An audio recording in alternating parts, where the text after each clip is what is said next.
been a long 3 weeks, but your favourite trio have returned. It is 2024 and we are back with our first episode of the year. Cody, hello. How are you, my friend? I'm doing good. Some people must have low standards if we're their favorite trio, by the way. There's a lot of great people out there. And I don't know, like I still have imposter syndrome sometimes. We're wrapping up the ratings mainly because of Sydney superfan Michelle here on our cast. How are you, Michelle? Yeah, I feel like Michelle does a lot of the heavy lifting in terms of the favoritism. I'm cooked.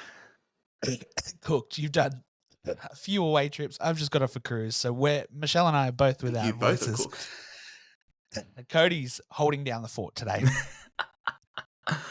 So bear with us as we struggle through this, but we will bring you all the news because we have had 3 weeks worth of games, 2 injuries, 5 transfers, and everything went absolute haywire as soon as we said goodbye for the end of 2023. So let's start at the top, guys. Pretty much to wrap the last 3 weeks up, we're not going to go through every game like we do usually. We're just going to kind of highlight a few things. I think Melbourne City, really, really good. 3 from 3. Adelaide and Melbourne Victory, probably the most surprising. Oh, Melbourne Victory probably losing 3 on a trot after kind of looking like they'd just pieced things together. And I think they just had a pretty big defeat on the weekend, 4-1 to Western United. So not good for them to go down 3 on the trot. And Adelaide as well, just not looking strong at all. Michelle, how do you feel about your Sydney girls taking 6 points away from the last 4? Yeah, not good. Less than ideal, I would say. That is, good summary. There we go. Cody, what have you seen in the last couple of weeks that's kind of stood out to you? Anything major or anything that maybe I've missed looking at on paper?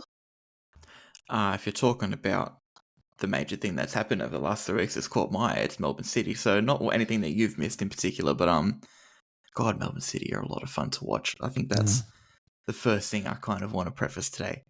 Everything that I've seen from them has been absolutely fantastic. If it's not Amina Ekic lighting up this league, it's Daniela Galic, and the fact that it's Daniela Galic, a 17-year-old future Matilda, absolutely fantastic areas. I had to bring it up, but Wanderers still kind of on this really decent run of form. Funnily enough, the only team that they've lost to recently is Adelaide United, which taking me by surprise a little bit, but a good win against Melbourne Victory at home where they played pretty well. And then to go to Perth and do the same thing, I've had people that have really been putting down the Wanderers for a long time that's even had their mind change in their regard and how they view at least the football team that's presented in front of them. But I think they're starting to kind of cement themselves as a team that is worthy of being in the top 6, and that's probably the biggest compliment you can give to them at this stage. I mean, the table's definitely looking a little different to what we left it at the end of 2023. Melbourne City sitting pretty on top now, 6 points clear, playing very well, looking very strong. Perth have kind of dropped off a little bit with 2 losses in the last 3. One coming at home against the Wanderers, which was probably a bit of a surprise to them. Sydney's still sitting there. They've played I think they've still got a game in hand as well. So there's still a catch-up game there. And Central Coast also have a catch-up game to go. Western United have made their way into the top 3. We were talking along. They were sitting kind of in that spot where we're like, are they going to kick things into gear? And looks like Chloe Lagazo's put her scoring boots on the last couple of weeks too and made that Western United attack look very strong. Wellington's starting to drop off a little bit. Don't smile that big, Cody. I saw that. I have no vendetta personally against Wellington Phoenix. I really need to preface that. My thing was just always like, I want to come on this show, I want to talk about Aussies. They don't have any. But in terms of them as a football club, I do like them. I think the biggest thing, 10 games played, 1 win for Canberra. 1 win. Pick up 3 draws out of the last 4. still sitting bottom of the table with just 7 points. Not a great start. I can't even talk about Canberra anymore. I don't know what's going on over there. It's just not making sense. But it looks like it's very much trying to right the course almost of the ship at the moment to try and get it back on some form of steady water heading into the back end of the season. Not too sure what's going on in the nation's capital, to be fair. It is an interesting one, to be fair. Like, you look at their last 3 games, a draw against Western United, draw with Sydney FC. That's 2 results on paper that actually are half decent, and maybe if there were a couple wins around that, no one would be questioning too much. You look at the way they played against Newcastle, 3 goals they scored were great goals. Mind you, 3 goals Newcastle scored were great goals too, but I think it's little lapses in defence, I think, for them. I think, Michelle, I know you've brought it up as well. Losing Laura Hughes, that's something that I think I'm starting to realise as well. We're trying to build out from the back. They do struggle a little bit. There isn't that real link between the defence and midfield. Up front, going forward, they look fantastic. At the back end, even maybe the back end of their midfield, definitely needs a lot of work. And, I don't want to point out people that are underperforming in a sense. Chloe Lincoln probably isn't at the same level that we've seen of her in recent years. And look, she's a quality keeper. It could be a confidence issue, but there's a few players in that Canberra side, especially towards the back end of the team, that you've got to say are underperforming, unfortunately. It's an interesting predicament over in Canberra. Anything that stood out to you, Michelle, over the last couple of weeks that has kind of jumped out at you at all? Oh, yes. Oh my God, my voice is actually cooked. I think it's funny that Sophie Harding is currently top goal scorer for the league. I think that's something that no one would have expected coming into the season. So, yeah, I guess, and we can talk about this in a bit, but like top goal scorer, we don't have a striker. Yeah. Who knows? Do you call up Sophie Harding? I mean, it would make sense. And we are going to get into this a bit later once we talk about what's been going on around the world. But that's pretty much everything at home. Newcastle have gone loss, win, draw, and City have scored 11 goals in 3 games. They are just firing. In terms of that specific statistic, they've now scored, I think, 8 more goals than the next closest, which is Canberra, ironically enough. Sit 6 points clear at the top. Oh, sorry, they've scored 17 goals. 28 goals, and sit 12 or 10 close, 10 clear on the goal tally from any other team that's even close to them on the table. So, scary sight for anyone trying to chase down Melbourne City right now. Going overseas, because there is only actually one other league that's currently in play right now, and that is the Spanish League, where Miss Hayley Razzo currently is. They came back this week with a 2-1 win, and Hayley came off the bench for 25 minutes, so that'll be interesting to see if she can get back in that starting lineup, especially with the injuries and everything going around. All other leagues come back in the next couple. I think France comes back this week, and then I think WSL is the week after or the week after that. Yeah, WSL usually gets a long break, which is probably a good thing considering the amount of football English teams usually play. I mean, who wouldn't love 6 weeks off right now? Let's go to the happy news before we go to the bad news. Let's go to the bad news before we go to the happy news. Just because I think this is going to take up the most of our chat time today. I actually skimmed through that a lot quicker than I thought I was, and I'm really proud of that. Go team. We will dive back into our game-by-game analysis next week, guys, so stick around. That was just to kind of cover off the 3 weeks that we missed. Obviously, Sydney playing a make-up game in the middle there for their Asian club games that they played while they were away. So, first of all, let's talk here at home with your Sky Blues. Courtney Vine comes back from injury, plays 2 games. gets admitted with injury and then is added back in to an extended squad for this week's game.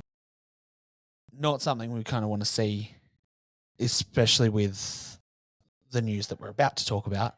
Our attacking firepower is starting to crumble a little bit ahead of probably two of the most important international games this year so far.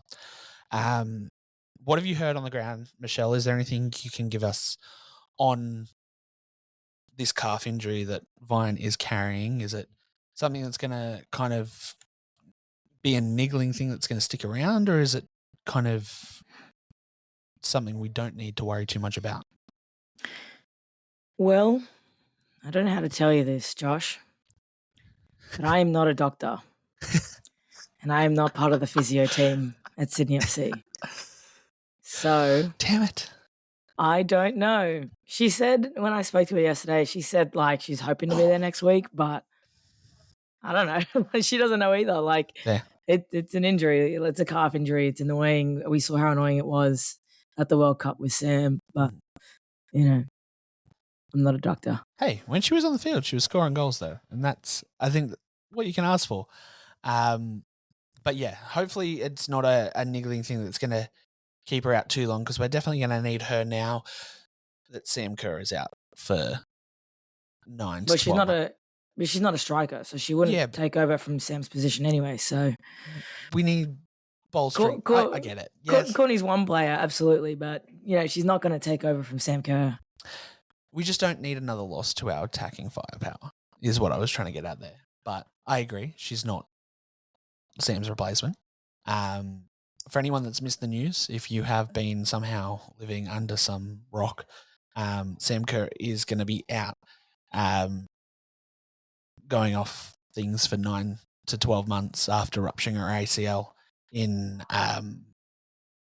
friendly games or a training thing that Chelsea are currently doing in Morocco. Not great. Yeah, it kind of was a out of the blue kind of slap in the face to wake up to this morning, wasn't it, Cody? Literally, I woke up, my mum was at my door, and she looks at me and goes, "Oh, did you see Sam Kerr did her ACL?" And I'm just looking at her like, I've just woken up. That's the first thing that I've heard. So yeah, no, not exactly the way I wanted to wake up this morning. You want to know what I woke up to? One of my friends messaging me saying, "Sorry to hear about Sam Kerr," and I was like, "Did she die?" Like, what? No, she did her ACL. I actually freaked out. I was like, "Is she dead?" Well, that's the way you got the news. That's kind of the positive way of spinning it. I just got told, "Oh yeah, Sam Kerr's not playing for the next 12 months." It's like, oh fuck, okay. Ruined my day from 6 in the morning. I knew this was coming. I had a feeling. It's a weird one. Strong feeling. Wait, just like a vibe that something was going to happen to her. Okay, this is going to sound so weird, but like every top player had done their ACL at some point in their career or some point recently. And I was like, the amount of football that this woman plays, you know, the fact that she's in the limelight all the time, and because she's, you know, like top player, you know, everyone wants to play her all the time. I was like, and I personally think that maybe we rushed her too soon at the World Cup. I was like, she's going to get a long-term injury soon enough. You know, everyone thought that the calf strain was bad. I was like, nah, something's coming. She's either going to like do an ankle or, you know, an ACL or something. I was like, no, something is coming for Sam Kerr. Yeah. And I think that's where Sydney kind of have to look at Courtney as well, right? Sam's issue probably stemmed from her coming back too quickly after a calf injury. We don't want the same thing, because injuries like this have a habit of, not that I'm a physio or a doctor, I'm just someone that's gone through similar things, that like once you've got a weakness in one part of your leg, for an example, everything else has got to kind of make up for that weakness. So then it puts your strain on your knees and your ankles and opens you up to these cases. So not great news, especially considering we are, what are we, nearly 8 weeks out from Olympic qualifiers happening. Not even. let's go 6. Time to go into our speculation bubble because we are so good at this and we love stirring up rumours because that's all we're here for. We're not. But that leaves a massive gap at the top for us. You mentioned Sophie Harding there, Michelle. Is there anyone else out there besides pushing Fowler up front? Who else can we bring in to... You could see the resurgence of the crumb dog. I mean, she's scoring goals, for one. Is she? I'll be honest, I haven't kept up with her while she's in Europe. Like, decent or like just like 1 or 2? No, I think pretty consistently she was scoring. At least before the Christmas break, she was definitely scoring pretty consistently. Probably will end up seeing her back then. And then, realistically, who are the 2 number 9s that we have that are available? Remy Simpson, Larissa Crummer, right? And then obviously you've got Sophie Harding from the Wanderers. Personally, I don't think Sophie Harding is going to be playing for the Matildas. I think it might be a bit of a stretch to bring her into the Matildas. To be fair, the last time I suggested that Sophie Harding was even in the Golden Boot race, you turned around to me and said, you do not put her in the Matildas conversation. No, and to be honest, I'm mostly putting her in the conversation because, like, anyways, but like, you got Remy and you got the Crumb Dog, who are your like out and out strikers. And is aside Amy Sayer in that conversation at all? Well, Amy Sayer's not an out and out striker, but you could put her up there. So Amy Sayer is definitely in the conversation. But she's, I guess, similar to Mary Fowler in that way, where she can be a midfielder or she can be a striker. Yeah. Cody, thoughts? Honestly, I look at this and think you're obviously not going to get a number 9 that's at the level that Sam Kerr is. If you're looking at the next best striker not necessarily the next best striker, the next striker that's playing at the highest level, it is Remy Simpson. So if you're going to go down that path, she's probably the one that comes in. But then you look at it and go, she's struggled to make even a 23-player Matilda squad in the past. Do you then go, okay, yep, you're not just going to come in, but you're also going to be our focal point, our number 9? I would say it's not a fair position to put her in, but it's definitely a tough choice to make. In all honesty, I'm looking at this situation thinking, change the system up a little bit, maybe play with a false 9, get players like Russell and Ford a little bit earlier, a little bit further forward, rather than trying to have one person replace Sam's output, have a front 3 that can all take a little bit more of a responsibility, see if you get an increased output that way. The reality is, you look at the World Cup, no one really up front replaced what Sam Kerr could produce. We had players there that were helping our wingers get into the game. It wasn't necessarily a thing of we had a striker that was going to go score a goal a game, but we were getting the best out of Caitlin Ford. We were getting the best out of Hayley Rasso. We were even getting the best out of Emily Van Egmond, who's maybe even in the conversation herself if you go with that kind of system. I think you've got to look internally. You've got to look at someone like, I think you said it before, Josh, Mary Fowler, push her maybe into that striker role, not necessarily playing the same way that Sam Kerr does. And then you have someone that can kind of feed it behind. Then you look at who you're replacing in the squad and you're looking at a squad player to replace her. And that's suddenly where someone like maybe Remy Simpson can come in, where if we are in a game situation where we do need an out-and-out number 9 to see out a match, or we're chasing a game, we want someone up front who's just going to stay up front, get us a goal. That's where you bring in Remy Simpson in. But I don't think you're going to be able to bring in someone like her as a starting 11 player, really. I think that's the only downside when you're replacing our nation's captain. You need someone that can kind of step up in the same way she can. It's a lot of pressure on Mary Fowler, but I think she's probably the best suited person to go into it. Yeah, but I think on the flip side, it's not like we haven't recently gone into a major international tournament without Sam Kerr. And we've got... And look, the reality is, what did we do to replace her? We went with a false 9. We got players like Caitlin Ford and Hayley Rasso further forward. And look, that did turn out pretty well. We stumbled a bit there in the group stage, but we got there in the end and ended up making a semi-final. Stumbled a bit. I mean, I would say we had one bad game, but then, we won 2 group stage games. Yeah. So I feel people will overreact a lot to that Ireland result. Like, it wasn't a good performance. I wasn't worried about the Ireland result. Yeah. I was more worried about the Nigeria result. Yeah, no, but like I've seen people. Yeah, but then it was like they came back from that to pump Canada 4-0. Yeah. And that was probably still the best Matildas performance I've seen, at least in the Tony Gustafsson era. 100%. And you look at 100%. that. It was ridiculously good. And that's a lineup without Sam Kerr. That like Yes. Exactly. that there. So as much as we've got, and this is the thing, looking forward, we've got to get used to not seeing Sam up front, because one more cycle and she's probably not going to be there. If she What you've is, got to get used to is that Sam Kerr doesn't necessarily be all and end all of the Matildas. I've said it before. I think I've said it before on this show. Chelsea works best. Sam Kerr looks so good at Chelsea because Chelsea don't have this over-reliance on her. She's a fantastic world-class player that complements what they're trying to do already, and not necessarily in a luxury position or any way like that. She improves that side, but the side around her improves her as well. She comes into a Matildas team where, she's a focal point. Whenever we're going forward, we're looking for her. We're trying to see if she can do something. The reality is you've got Caitlin Ford and Hayley Raso either side of her who, let's be real, I'll be honest, this may be an outlandish statement. They're world-class players in their own right. They're fantastic footballers. If you play a system that can get the best out of all three of them simultaneously, the Matildas are one of the best teams in the world.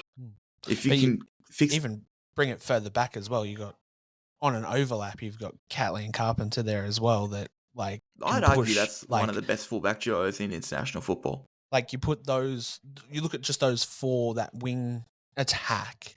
Like you just kind of need a head in there. Like just get in there, right? No, not just that. Like the problem is saying we just need a head in there. That's why we can't feed balls to Sam Kerr, and that's why we have this over-reliance on her. You can have players like Raso and Caitlin Ford who can kind of sit in that half space, be dangerous in those kinds of areas, or even Raso, who probably does her best work a little bit wider in the pitch.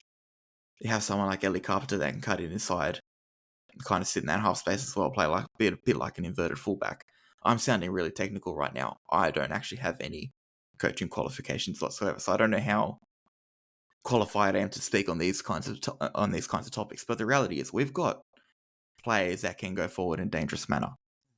Maybe having Sam Kerr will have a string of 4 or 5 games before the Olympics where we get used to attacking without that sole focal point that we're throwing all our eggs in one basket, trying to make sure she's the one that gets our goals.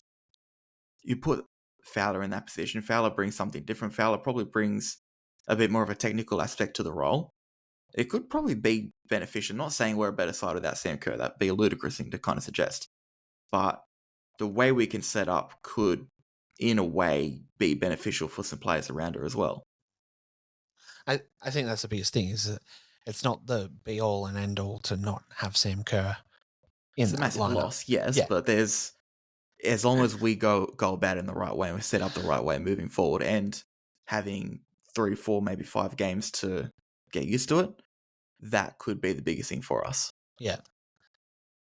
Anything else here, Michelle? People need to stop overreacting. It's not the end of the world. She's done her ACL. Like, people haven't done ACLs throughout the last 6 years. Like, it's not the end of the world. Statistically, we played better without Sam Kerr. People need to respect the team a lot more than they do, and this is just part of that. This is the problem with like these people who are just Sam Kerr fans or just Matildas fans, because they don't actually understand that, like, there's more to the team than just one player. You can replace players, you can find a new one to come in, and like, even if you don't win, it's not the end of the world. Like, you will move on. I think the fan aspect, look, fans are passionate, fans are emotional. They see a player like Sam Kerr injured. I guess we've all been in that position where something happens to our football team or someone gets injured, and we think that our mind automatically goes to the worst. And the reality is, fans are fans. No, we're not experts. We see one bad thing happens, like, oh, okay, does this mean we're not going to go and smash out the Olympics? I can understand when it's coming from a fan point of view. What frustrates me is when people get in the media and they're meant to be actually qualified when they're talking about sport, and they sit there and go, oh, Sam Kerr's injured. That must mean that the Matildas are in the dumps and the Matildas are irrelevant anymore. I think I didn't actually hear it, but I heard someone mention that they saw someone in the media say that the only other Matilda that's relevant is Mary Fowler because she's dating Nathan Cleary. Yeah, Perth media. Sorry? Perth media. There we go. When you see that, that is where I sit there and go, okay, you are in a position where your words can influence other people. Try not to be stupid, I guess. That's probably the best way I can say it. Like, I can understand when it comes from fans, but I hate it when it comes from people that are meant to be qualified to talk about these things. Like, get a proper expert in. And on that same line of thinking, like, I think anyone who is saying, oh, Ellie Carpenter came back in 10 months and Beth Mead came back in however long. And, they kept, they still called up Kai Simon to the World Cup. So Sam Kerr can be called up. It's like Kai Simon shouldn't have been called up in the first place. This woman hasn't played since October 2022. Like, sorry, but that is not like, and she that's not a literally good isn't reason. even playing for Central. She came back home and isn't even playing here. Exactly. So anyone who's thinking that they should rush Sam Kerr's, injury and try and get her to come back a lot sooner than she should is an idiot and should never speak again. And anyone who's saying that Kai Simon should come back into the squad is also an idiot because this woman, again, has not played football since October 2022. That's almost 2 years. That's over a year that she has not played football. So even if she gets called up, she is still not match ready. She's got no match fitness in her. Supposedly, she's coming back next week. Supposedly. When was the But last who time knows? she scored a goal? Can someone give me a stat check on the last time she scored a goal? Probably be the Don't end know. of the season before she got injured. There we go. You're talking But a while now. regardless- I've got a question for you, Michelle, actually, because Okay. you brought up Carmen Simon. I want to kind of go on this ex-Matilda, maybe not tangent, but similar. Obviously, Kai Simon probably is an outside pick. Even if she does start playing again, she'd need to hit some very, very high form. But I've brought up the point of kind of bringing in someone that can kind of fill a false nine role. There's been a few players in the alley that have filled that role. Let's just say there's a spot open for someone to come back in. Would you look at Chloe Lagazzo? 100%. 100%. And the form She's she's scoring. in too? Yeah. Yeah, she's scoring. She's playing well. She's enjoying herself. Like, she looks happy to be on the field. Yeah. So, like, The main reason I bring it up is, 100%. well, I think even in Western United, she's playing a lot more advanced than what we've seen of her in the past. She's almost playing, I won't say like a striker, but like a second striker. If that's the sort of profile we're looking to call out, do we take a punt and bring her back in the fold? I think most people would say yes. I think it's up to whether I would say yes. she Yeah. says yes. Surely she'd say yes. I mean, Like- maybe. Like, I've heard a lot of things. So I don't know if she's still keen on it. Like, I would love to see her back in a Matilda shirt. 100%. And even if it's not her, another person that I'd look at filling the role, even if it'd be maybe rushing her a little bit, Daniela Gallage could almost do it. Or maybe I'll tell wouldn't you do what, it for a qualifier, but a friendly. I Give it a just go. want Chloe Lagazzo back so I can get Chloe Lagazzo on the back of a shirt. Because I'll miss that girl, but I'm not going to buy a Western United shirt with Lagazzo on the back. No chance. That's a Tilly we're definitely happy to talk about, I'm sure. I mean, me personally, Chloe Lagazzo, number one fan. I will I will be the first person to say yes. The day she gets back 100%. in the Matilda squad, this pod is going to go nuts. Celebrations. Michelle will cry on We audio. will do everything we can to get her here.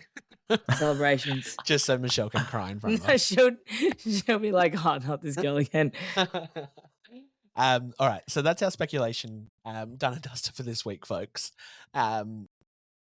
The pundits, the unqualified pundits here on this podcast have said Chloe Lagazzo back in a Matildas jersey. You heard it here first.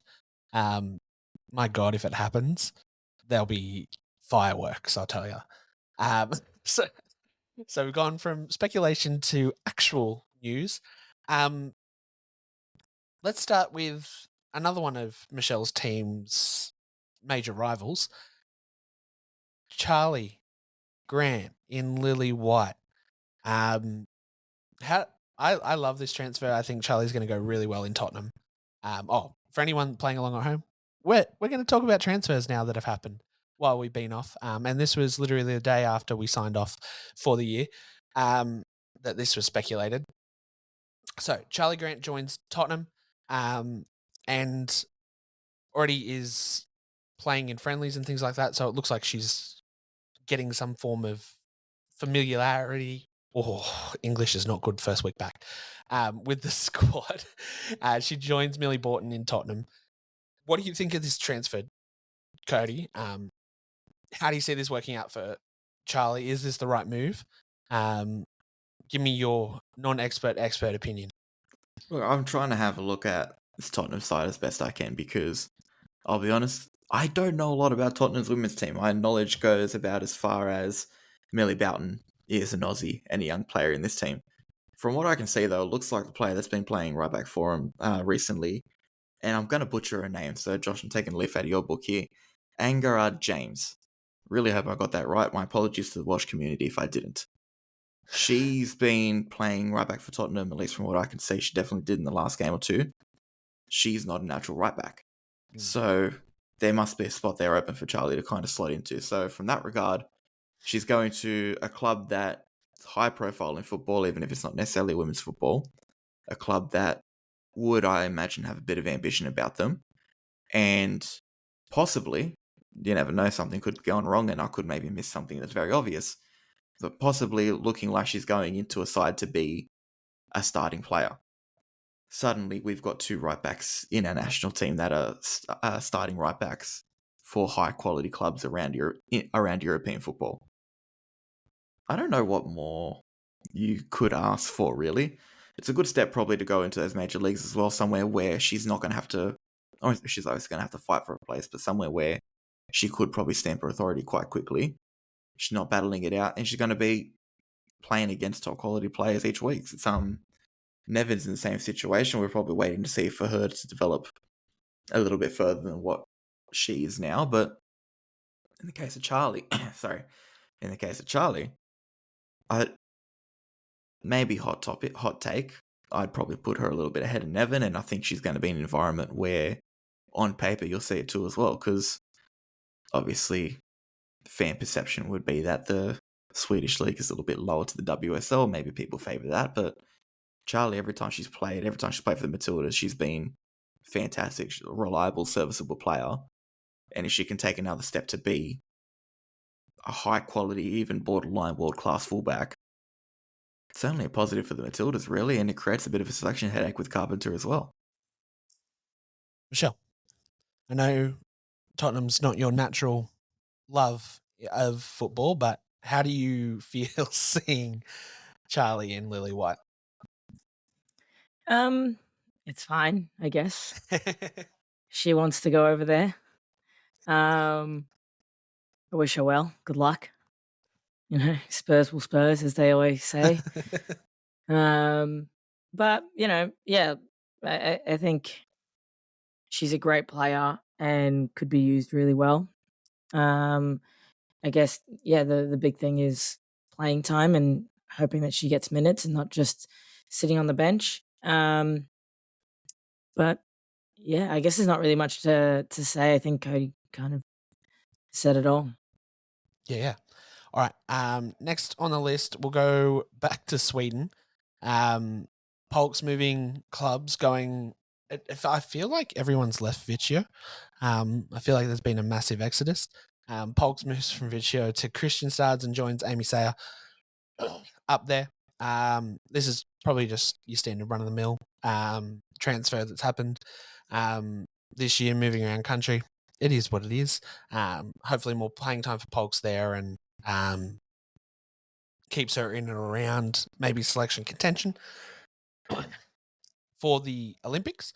Let's come back home. We had two people move home while we were away as well. Mackenzie Hawkesby, someone that we were saying wasn't getting time at Brighton. We've now found out it just wasn't working. But she's back in with Sky Blue, Michelle. Got to feel good about that. And she's come in and done pretty well so far for injury-rattled Sydney at the moment as well. So good timing. Definitely great stuff. Love to see it. Bring back the Hawk. I do feel bad. I think she kind of got hard done by for some of it. Like, I think Brighton, just kind of, I don't know, wasn't as maybe what she was expecting or like what everyone was expecting it to be. So yeah, who knows? But yeah, F Brighton and Forza Sydney. Cody, opinions here? I'm probably not going to go as far as saying F Brighton. I mean, Charlie Rule's still being treated quite well over there. Look, some clubs are meant for certain people, some clubs aren't. Charlie seems like she's been able to come in and assimilate there really, really well. Mackenzie maybe just wasn't able to do the same thing. It's not a knock on the player. I don't know how much it is a knock on the club, but I don't think it'll be her last chance in Europe either. She'll come back. She'll do quite well. I can imagine another club will come looking for her soon enough. She's a quality player. She's good enough to play at that level in those leagues in that continent. I can't imagine she'll be here for too long again, so I'd be enjoying her while she's here, really. Speaking of people we've got to enjoy while they're here, I would dare say Alex Chidiac's probably not going to be here for too much longer before finding another opportunity overseas, but she's back in Melbourne, coming home after kind of not being able to find playing time in the US, not being able to find playing time in Mexico, comes in, gets game time in an albeit struggling Victory team. Good for her to be on the park, especially because she was one of those fringe players we were saying we weren't sure if she was going to be in the talks for the Olympic team. Thoughts on Chids coming home, Michelle? I think it's great. I think it's great for the league, and I think it's great for her mentally and physically. I think, one thing that a lot of us do is kind of maybe not respect our league as much as we should. Like, obviously, it's not, you know, like outstanding, but like, you know, our league is still better than I'd say a lot of leagues overseas. Like in Mexico, you probably got like a top 2. In Spain, you've got a top 1.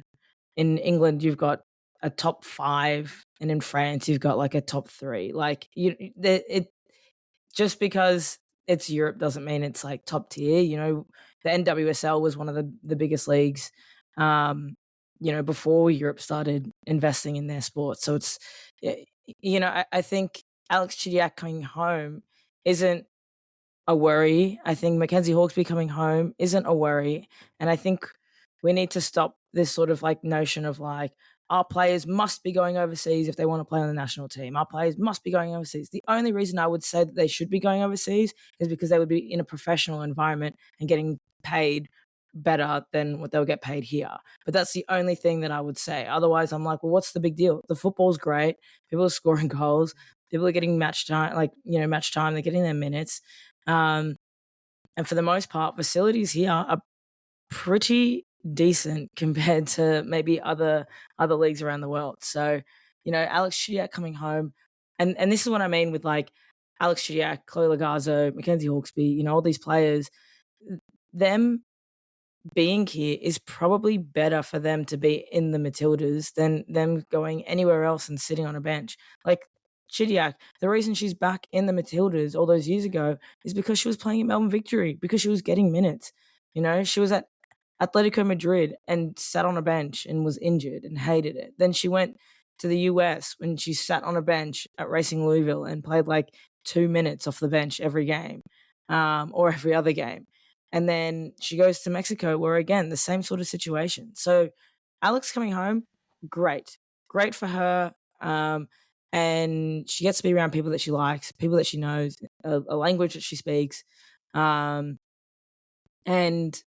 yeah, so I personally see no issue with it. I don't think there's anything wrong. I think it's great.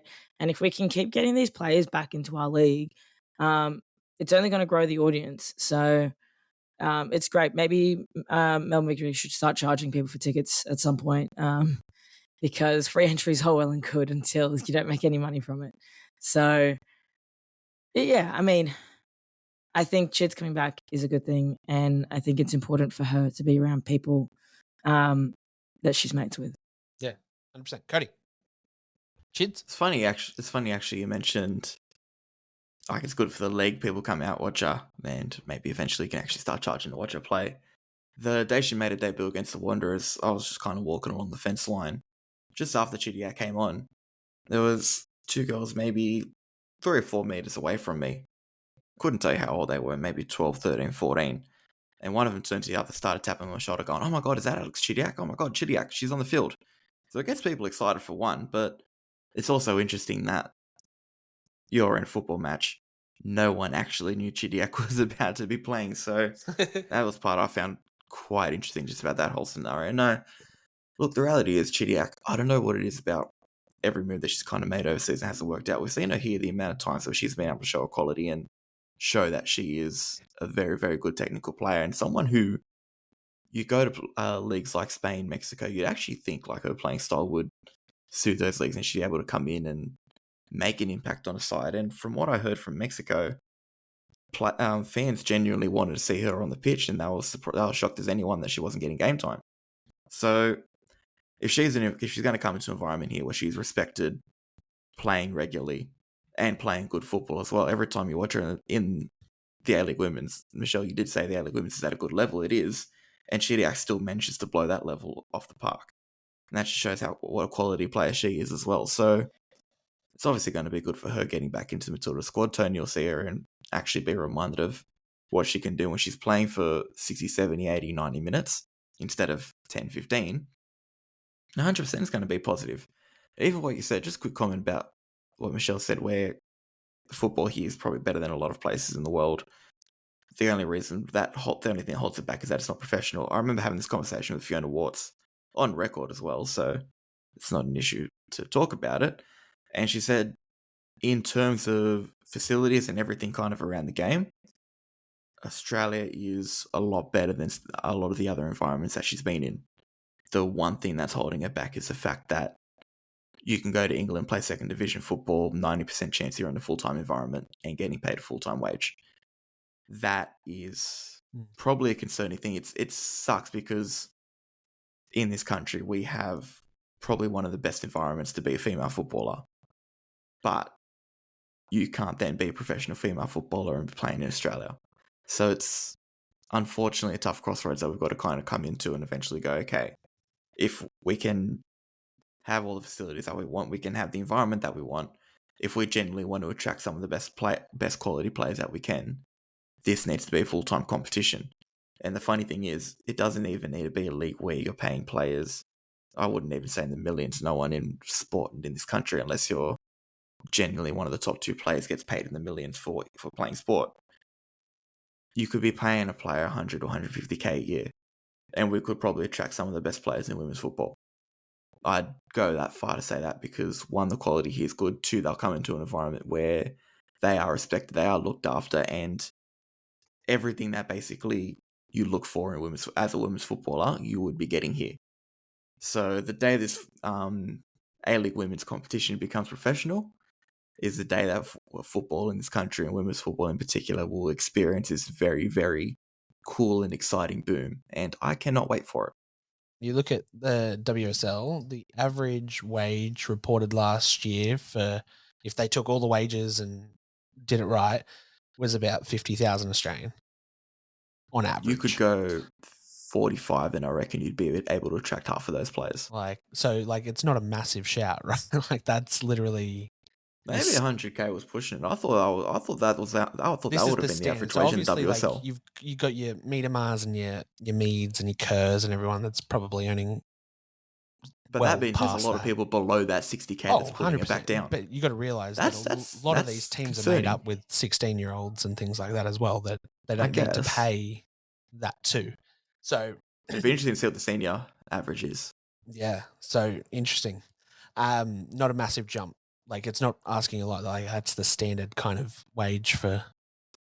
That's more than half an A-League men's contract. Yeah, and the A-League women's is a lot higher in the women's football sphere around world football than what the A-League men's is. So not asking for a lot.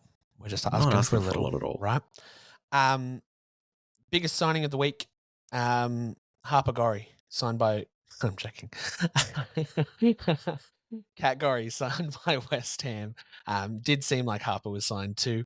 Kind of good on West Ham. I kind of also don't like it in the same respect, but it is what it is. Harper's part of Australia's football landscape, whether we like it or not at the moment. I want to touch on West Ham as a whole because there's a team that are struggling. They've gone out and splashed in January. Christy Mewis comes in. Kat Gorry comes in. They had someone else join as well at a pretty high standard as well. I will pull that name up in a second. Michelle, I'll throw to you to start us off. What's your reaction to Gorry moving to England, leaving Sweden where we thought she was probably going to settle in, but joins Macca at West Ham. Vibes around this one. World's worst kept secret, maybe. I don't know. I mean, realistically, like they need players. They're obviously, in a relegation battle now. So they need to, get some decent players and actually start winning some games. But it's not always about the players. It's about whether or not they can, gel together and play well. But yeah, they've definitely made some good signings. So I guess we'll see what happens. Either the whole team should be folded or the players will do well. And everyone at West Ham is a fraud, or maybe they have some rights. So we'll see. A bit more aggressive to West Ham than Tottenham. I'm surprised by that. Shalina Zadorsky was the other name on loan from Tottenham until the end of the year in the defensive setup, which is where they definitely needed people, Cody. Yeah, I think Harper's a massive signing for the club. It's a great marketing tool, isn't it?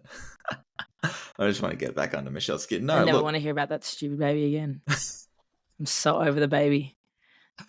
Look, to be fair... Okay, let me tell you why I'm so triggered, okay? Let me give you one reason why I'm triggered. In, 2022 or 2021 or whatever it was, whenever Harper Gorry was born, the top moment of the Matildas was Harper Gorry being born, not Australia knocking out Team GB in the Olympics. That should have been the number one moment of the year. Nope. Harper Gorry being born was apparently the number one moment for the Matildas of that year. And it triggers me to no end. That's a baby. Continue.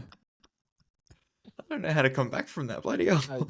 Anything you say now is irrelevant, Cody. That's it. Game over. Well, I'm going to try and make it relevant again. Look, if you're talking about West Ham as a whole, they're a big club. They'll look at where they are in the ladder and go, we should not be in this position. We should not be a club that is fighting relegation. In reality, they're probably a club that sees themselves as this side that should be almost pushing for Europe, or at the very least mid-table. They'll be pissed they're even in the conversation of relegation. I'm not surprised they've gone and tried to splash the cash. You've got two players who weren't at massive clubs that in reality can play at the top of women's football. I'd argue Gorry could do a job at a better club than at least where West Ham's position is right now. So it's a massive coup for him, 100%. How they get kind of gel into the squad and how that springboards them, I don't know. It'll go one of two ways when a club kind of splashes the cash when they're positioned like this. Either they'll do really, really well, and in 3 to 4 weeks we'll forget that they were in a relegation battle and they'll lose 7 or 8 of their next 11 games, come dead last and get relegated. And all these players end up leaving anyway because they all go, oh, we're not going to stay around for the championship or whatever the second league in England's called. I can't think of it off the top of my head. But look, it's a good sign that West Ham are putting a faith in a player like Katrina Gorry to kind of bring him out of this, right? And you're talking about a player with a mentality that'll sit there and go, I don't want to be losing games every week. I don't want to be in a relegation battle. I want to be winning each week. I want to be in a side that's going to be competing for at a good level. So you're bringing in the right mentality to be where you are. Look, it's positive. I'm not displeased by it. I hope she's in a side where she's going to get game time. I'd be surprised if she's not, considering how West Ham are going, really. So, yeah, no, I'm definitely excited to see how it pans out. And I'm definitely excited to see Harper pull on the jersey in 2037. Let's go. Didn't get a bite that time, Cody. She tuned you out. That's all good. That kind of wraps up everything that has happened in the last 3 weeks, folks. There's a lot there to digest. Thanks for sticking through it. We are back to our regular programming now. So the three of us, minus a week here or there, we'll be all here right and through until the end of the season.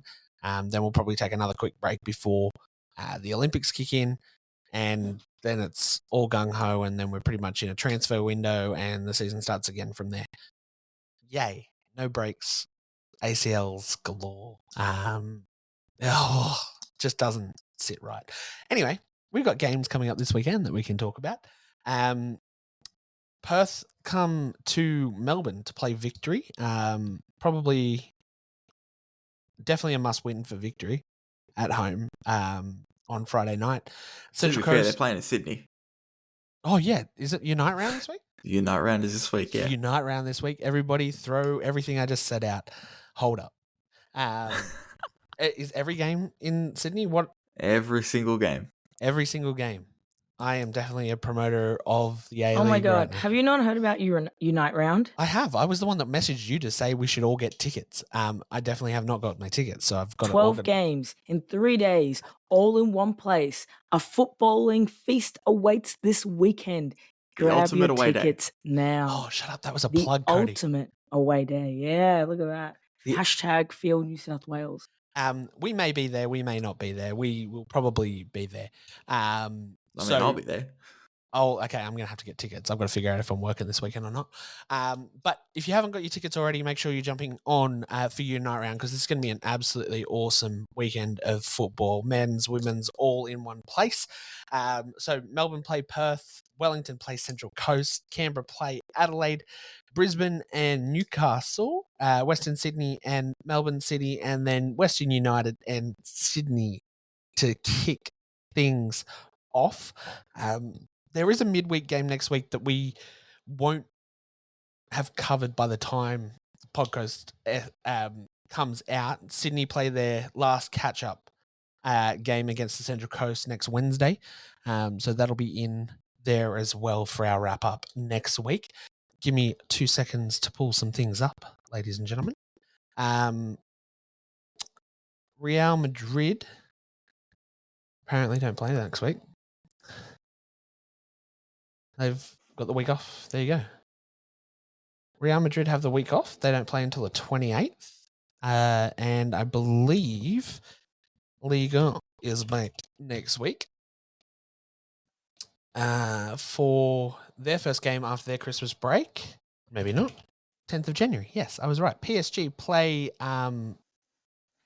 that Ligue? LOSC? No, it's not. LOSC Lille. Yeah. I was right. Then Lyon and Paris FC to wind things out. So that'll be a Aussie showdown there. Hopefully Sarah Hunter is back in the mix. Other than that, I think there's another week until all our rest of our European Aussies are back in action, minus our Swedish ones who have finished their season, as a reminder. Have we missed anything this week, folks? Is there anything we want to add to our sparkling listeners for 2024? Yes. Michelle, fire away. Microphone is yours. All right. Strap in, boys. This is Michelle's retirement announcement. She's actually not coming back next week. See you later. No. I don't know if you guys have seen, but there was an article that came out, like a fan article sort of thing, about the behavior at women's football games and this sort of entitlement that's going around at the moment. And then that video that came out at Barcelona women's game where they were just throwing stuff at the players, begging them to sign it. They were throwing jerseys, pens, phones, probably an iPad. I wouldn't be surprised if someone decided to throw their child over at one point. But yeah, I know it sounds funny, but like you never know with these people. But I think, there's a real issue at the moment of, fans not knowing how to, I guess, get their excitement out properly. I know we were all, kids at one point and all had obsessions and, wanted to get close to a celebrity and, that sort of stuff. I remember being in in the end of high school and my friends' siblings would go out into the city trying to stalk Justin Bieber, and or like people go out and try and find the Jonas Brothers, things like that, right? Like, but now we're seeing that in a different sort of aspect where we're seeing it with like women's football players instead. I saw a TikTok video of some girl who was out to dinner with her family and she just started following Caitlin Ford, Katie McCabe, Jordan Nobbs as they were in Darling Harbour. And all the comments are so like, oh, post the next video, post the next video. I want to know more. Were they holding hands? Were they doing this? Blah, blah, blah. And it's like, no, delete these videos. These are not appropriate to share. Like, they're with their friends, they're with their families. Like, leave them alone. And the amount of videos that I've seen of like people stalking their, these parents, players, these players' parents' Facebook accounts, and then taking the videos off from there and then sharing it on TikTok, and then thinking it's okay because the Facebook page is public. The parent, the mum, is not a public figure. The mum had no choice in being a public figure, so stop stealing, videos from Facebook and stop being a stalker. I know Taryn wrote a thread on this, and it's probably a bit better than what I'm saying. I'm a lot more aggressive than she is, but I think I'm just sick of seeing people make weird videos about these players, people, being very invasive to their personal lives. There's other creators on TikTok who do these whole like breakdowns on the relationships of these players. And it's like, we have never seen that in the men's game, and you won't see it in the men's game. Does the men's game have flaws? Absolutely. There's a lot of racism and homophobia in the men's game, right? And that's something that we don't have in the women's game for the most part, which is great. But we've instead got this sort of weird perversion to these women's players and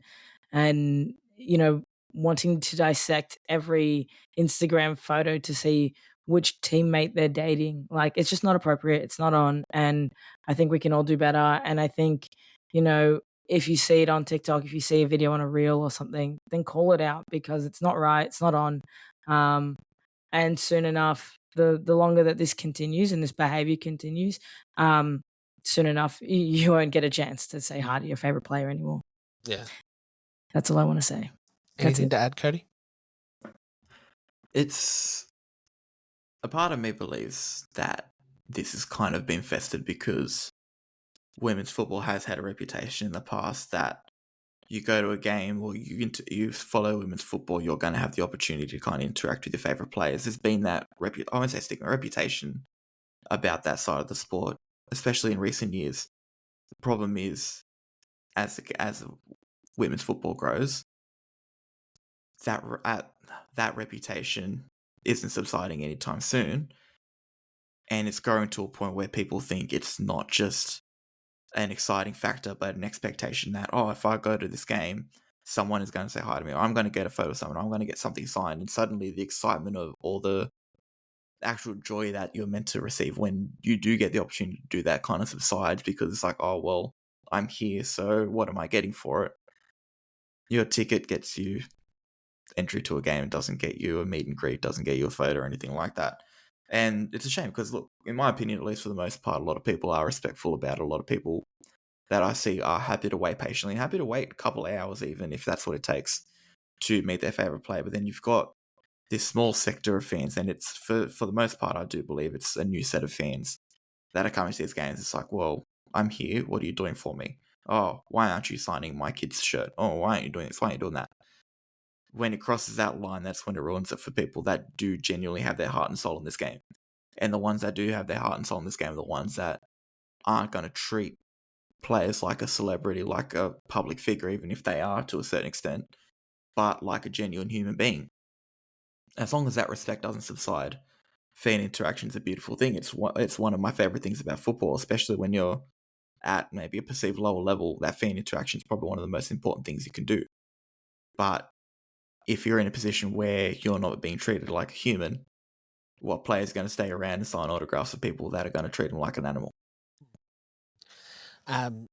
Take it from my past experience in the theatre world, folks. I know this doesn't really apply to football, but I've been in and around musical theatre and the fan base over there, which is very much like women's football is right now. Very chaotic, fangirly. I've theatres are built with secret exits, so people can get out of the theatre without being seen. There is a stage door where the public get to meet people if they do so wish. If not, they can get out of the building without you even knowing they've left. Same happens. They can just sit in the change room until everyone's gone.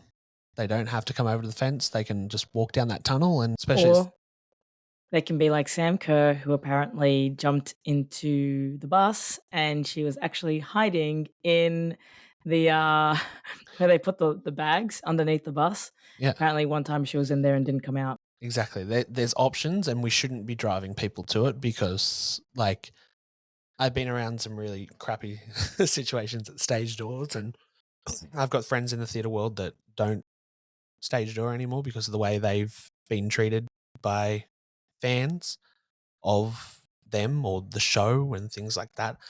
It's not a good thing to get to that point where all of a sudden there's a stigmatism attached to meeting people, or there's a fear of them saying hello to somebody because all of a sudden they're going to get swamped or followed or chased. It's not normal. If you're an adult, it would probably be considered illegal. It is, in some cases, stalking, which is, let's just put it straight, not good. They are public figures, but they are humans and have a right to privacy. And if you're not familiar with the term privacy, I suggest you Google it. I believe it means the same thing even on Urban Dictionary. So try both if you do so wish.